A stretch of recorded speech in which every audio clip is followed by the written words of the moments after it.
This Focus on Health segment is brought to you by Aurora Healthcare. Hello and welcome to Focus on Health. I'm Ted Stefaniak. Today we're at the Aurora Medical Center in Oshkosh. Now we're visiting the Women's Health Center today. We're going to be speaking with Dr. Rob Southwick about a relatively new procedure when it comes to permanent birth control.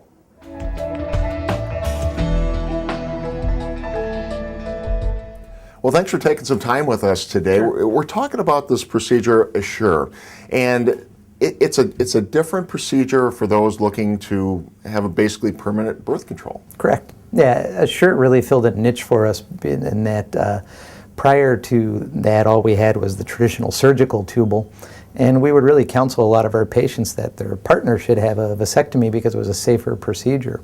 And this came along, gave us an option that could be done without a general anesthetic, without an incision, in the office setting, and actually had a better outcome. So it really filled a niche for us. Yeah. So you're one of the first in the state to actually use this procedure. Well, when this procedure came out, we saw an opportunity to be able to offer women something that didn't have a lot of downtime to it, and provided them with permanent birth control. And so we brought it into the office back in about 2002.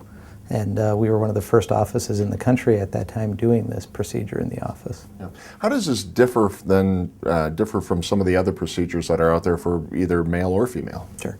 Well, the main difference in the procedure as far as outcomes is that it's less likely to fail. All permanent birth control procedures fail.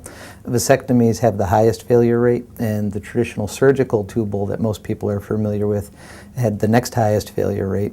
And so that was the first attraction to it, was this lower failure rate. But then the other thing that was very attractive to it for our patients was the fact that we could do it without putting them to sleep, without making any incisions, and we could reliably tell people they'd be back to normal activities in 24 to 48 hours. Wow, that's a quick turnaround compared to some of the other procedures out there. Now we're talking about just a small coil, and I know you have a coil here, and we can actually show you what it looks like up against a coin, but it's very small. How does it exactly work? Well, it was a pretty novel idea. The person that developed it took existing technologies. The coil that's used in this on the outside actually anchors it in the fallopian tube, and you can't see it unless you're really close up, but there's an actual, what we call an inner coil, and that inner coil contains fibers of dacron, which again has been used in medicine for quite some time. And so the outer coil anchors the inner coil inside a woman's fallopian tube, and then the dacron causes the body's tissues to naturally grow into it. And so essentially what you get is a scar the entire length of this coil that blocks the tube, and it keeps the sperm from being able to get to the egg and fertilize it. So you mentioned that it's a shorter recovery time, and I guess a lot of people want to know, does it hurt? Well, when we started doing these, we actually would do pain questionnaires, pain scales, and what we decided to do was to relate it to something every woman was familiar with, and that was cramping during her menstrual period. And what we found is that women would tell us really this was no more crampy than a typical menstrual period, and a lot of times less crampy than a menstrual period.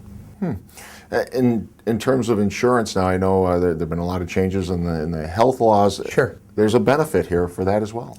Well, again, when we look at what's gone on with the Affordable Care Act, one of the mandates of that is that women do not have to have an out-of-pocket expense for birth control, and this is under that rule. And so people should check with their insurance companies, because there's different timing as far as when our insurance companies had to implement that. But ultimately our understanding is that most women will have little or no out-of-pocket costs with this procedure. Yeah. How does one then make a decision like this? Do you sit down with the patient and kind of go over some of the options that are available? Absolutely. The first decision a couple makes is that they're done. And we always emphasize that permanent birth control, no matter what form a couple chooses, they have to be sure it's permanent, because while technically things can be undone, it's far more difficult to undo things than it is to do things. So once a couple's sure they're ready for permanent birth control, we'll typically meet with them and go over the various options available to them. Does that happen then in a typical appointment that's set up with you then, or? A lot of times it'll be an appointment that's set up specifically to discuss birth control, but other times women should actually think about bringing the subject up themselves. It's just when they're in for their regular checkup and they're saying, well, can I get my birth control pills refilled? But if you're a 40-year-old woman taking birth control pills just for the birth control effect, it's a reasonable question to ask. Is there something I can do that's permanent and doesn't require me to take a medication every day? Yeah. Any side effects to something like this? Typically, no. I mean, the number one side effect would be some initial cramping after the procedure, but again, within 24 to 48 hours, people will be back to normal activities. Otherwise, these contain no hormones, so there's no medication within the Essure coils, and we would expect people to not notice any differences. Now, the one thing we'll always warn folks about is a lot of women have heard from friends or family that when they've had their tubes tied, that periods become heavier and less predictable. That's more a function of a woman stopping her birth control pills or age. Okay. Well, we appreciate you taking some time to talk about this today. Great. Thank you. Thanks for having me. If you have any questions regarding the Essure procedure, you can always get a hold of Dr. Southwick or your women's healthcare provider at 303-8700. I'm Ted Stefaniak, and we'll see you next time on Focus on Health. This Focus on Health segment has been brought to you by Aurora Healthcare.